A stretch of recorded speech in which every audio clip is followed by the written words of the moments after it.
허화평은 1937년 경상북도 포항시에서 태어나 포항중학교와 포항고등학교를 거쳐 육군사관학교 17기로 들어갑니다. 그는 육사생도 시절을 이렇게 기억했죠. 나는 육군사관학교 시절이 제일 좋았어. 사관학교에서는 희망과 이상이 있었거든. 그 이후에는 긴장된 세월이 계속됐고 내가 맡은 분야에서 몸부림쳐야 했지요. 허화평은 1961년 육군 소위로 인간하여 작전초 교육장교와 특전다 교관 등을 거치며 군인의 삶을 걸어갑니다. 그가 전두환을 처음 알게 된 건 중2 때로 12.6 사태와 12.12 군사 반란 때는 전두환 당시 보안사령관의 비서실장이었습니다. 당시 허화평은 5공의 설계자로 신군부의 모든 것을 기획한 말하자면 신군부의 개국공신이었죠. 전두환은 허화평의 머리를 빌린 것이었고 허화평은 전두환의 군부 영향력을 빌린 것이었습니다. 이에 대외적으로는 전두환이 리더였지만 내부적으로는 동업자 비슷한 양상이 둘 사이에 존재했었죠. 당시 상황을 잘 아는 관계자는 허화평에 대해 이렇게 기억합니다. 사실 12.12도 신군부의 속을 들여다보면 허화평이 주역입니다. 지략이 있는 허 실장이 모든 것을 기획하고 주도했지요. 전두환 사령관은 업혀간 겁니다.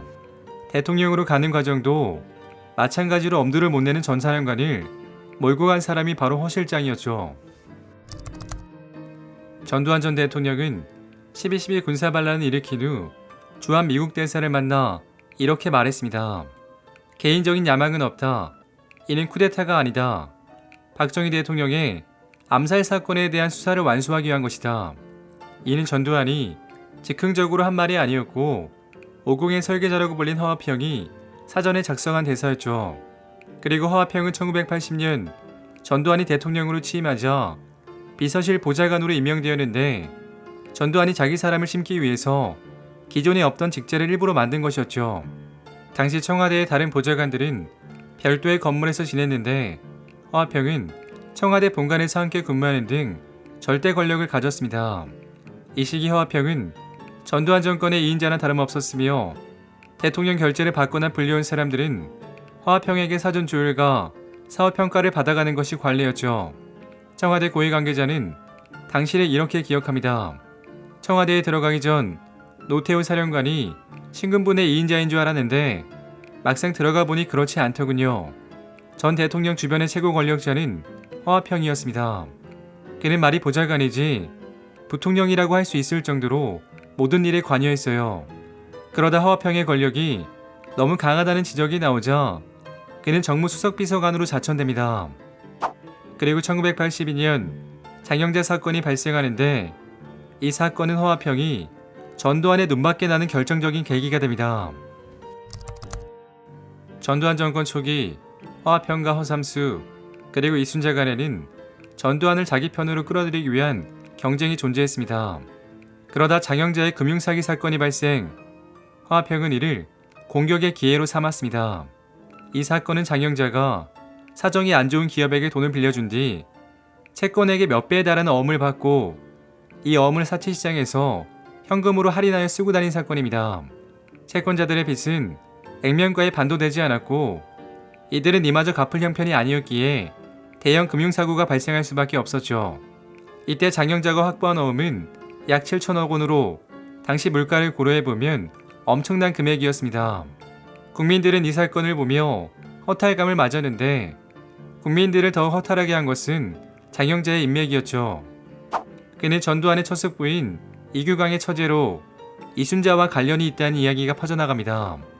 이에 허화평은 이순자를 공격하는 기회로 삼고 이규광의 구속을 촉구하여 결국 그를 구속시켰습니다. 당시 이순자는 이에 대해 이렇게 말하기도 했죠. 권력 주변의 분화방들은 또다시 작은 아버님을 감옥이라는 나락으로 내몰고야 말았다. 그리고 이때부터 전두환은 허화평을 견제하기 시작 민주정의당의 당직 개편을 실시합니다. 이때 허화평과 친한 권정달을 사무총장직에서 해임하고 허화평과 갈등 관계인 권익현을 그 자리에 앉혔습니다. 이에 허화평과 허삼수는 신군부의 권력자들과 함께 모임을 가지고 이순자족에 대한 대응책을 논의합니다. 이 회의의 결론은 친인척 비리가 다시는 고개를 들지 못하도록 친인척들이 공직을 사퇴하는 것이었고 노태우를 통해 전두환 대통령에게 보고됩니다. 이 보고를 받은 전두환은 매우 분노했고 화평과 허삼수가 너무 커져 자신까지 위협할 가능성이 있다고 판단합니다. 당시 청와대 고위 관계자는 이렇게 말했습니다. 그 모임을 계기로 그냥 놔둘 수 없다는 생각을 굳힌 것 같습니다. 얼마 후 전두환 대통령은 화평 씨를 청와대 본관에서 별관으로 내려보냅니다. 그리고 또 얼마 지나지 않아 대통령의 사전 허락 없이는 누구도 본관을 출입하지 말라는 지시가 떨어졌지요. 그렇게 화평과 허삼수는 권력에서 밀려나기 시작했고 결국 1982년 12월 청와대에서 나오게 됩니다. 그해 12월 28일 동아일보의 정치 1년은 한 해의 주요 사건을 정리하면서 이렇게 보도합니다. 막바지에는 제5공화국의 3파역을 맡은 것으로 전해져 있는 화평과 허삼수 두 비서관이 경질되는 등 이후 한 해에는 정말 다사다난과 변이의 연속이었던 것 같다. 이는 당시 화평이 청와대를 떠난 일이 얼마나 중요한 일이었는지를 상징하는 기사이기도 합니다. 이후 화평은 미국에서 체류하다가 노태우 정부가 출범하고 화려하게 부활합니다. 1992년 화평은 국회의원 선거에서 무소속으로 포항시에 출마하여 당선됩니다. 그리고 당시 대통령 후보인 김영삼을 지지하며 민주자유당에 입당하였으나 김영삼은 대통령에 당선된 이후 군사반론 관련 사법 처리를 추진하면서 화평은 구속되고 말았습니다. 이때 화평은 검찰에서 김대중을 거론하며 이렇게 말했었죠. 당시 모든 일은 최규하 대통령의 재가를 받아 실행된 것인 만큼 법적으로는 하자가 없다. 또한 김대중을 대표로 한 세력들이 학생들을 선동하는 바람에 사회 혼란이 야기되었다. 그리고 1996년 감옥에 있으면서 국회의원 선거에 출마, 포항시에서 무소속으로 당선되며 매우 큰 화제가 되기도 했죠. 이는 화평의 치밀한 작전과 가족들의 도움이 있었기에 가능했습니다.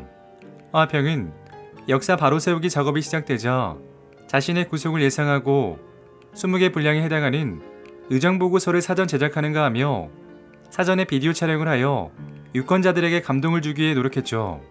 여기에 그의 부인과 딸은 선거구 구석구석을 누비며 YS 정권의 역사 바로 세우기에 희생양이 된 화평을 지지해달라고 호소합니다. 결국 화평은 압도적인 표차로 옥중에서 당선되었고 그에 따른 아버지를 대신하여 당선 소감을 말했습니다. 아빠는 현 정권의 심판에 의해 감옥에 갔지만 국민들의 심판에서는 반드시 이기리라 확신했어요. 그리고 화평은 당시를 이렇게 기억하기도 했죠. 너무 기쁘면 웃음도 나오지 않습니다. 당선이 되고도 웃음이 나오지 않고 담담했으니까요. 그때 당선은 정말 꿈만 같았습니다. YS에 정치적으로 보복당했지만 결국 당선이 되자 보복의 고통은 깨끗이 사라졌습니다.